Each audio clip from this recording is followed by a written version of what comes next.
সুনামগঞ্জের টাঙ্গুয়ার হাওরে বিষটোপ ও সুতার ফাঁদ পেতে নির্বিচারে চলছে পাখি শিকার। অতিথি পাখিও বাদ যাচ্ছে না।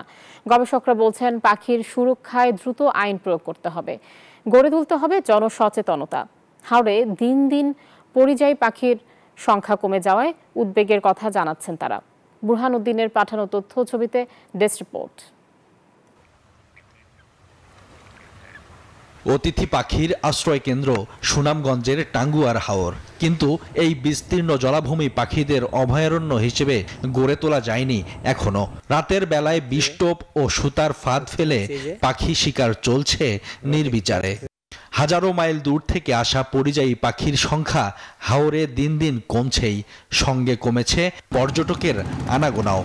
খুবই কম, মানে 100%-এর মাঝে মানে 70% পাখি নাই। ফেসবুকে পাখি শিকার করে উনি লাইভ দিচ্ছেন, হয়তো এরকম আরও থাকতে পারে। তাদেরকে আইনের আওতায় এনে বিচার করতে হবে। গুলি দিয়া সাফ করে।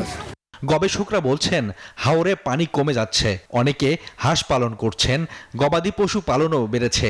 এসব কারণে কমে যাচ্ছে অতিথি পাখির সংখ্যা। পরিস্থিতি বদলাতে আইন প্রয়োগ ও জনসচেতনতা বাড়ানোর তাগিদ দিচ্ছেন তারা।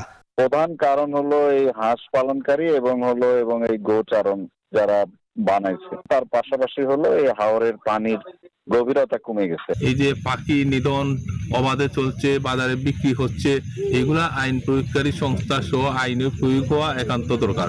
প্রশাসন বলছে পাখির আগমন বাড়াতে কাজ চলছে। লাইটগুলো আসলে আলো অনেক বেশি, এই আলোগুলোর কারণে পাখি কিন্তু রাতের বেলা নিরাপদে কিন্তু আশ্রয় নিতে পারছে না।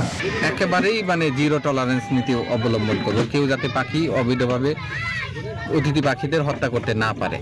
গবেষকরা মনে করেন অসাধু শিকারীদের থামানো গেলে হাওরে বাড়বে পরিযায়ী পাখির সংখ্যা।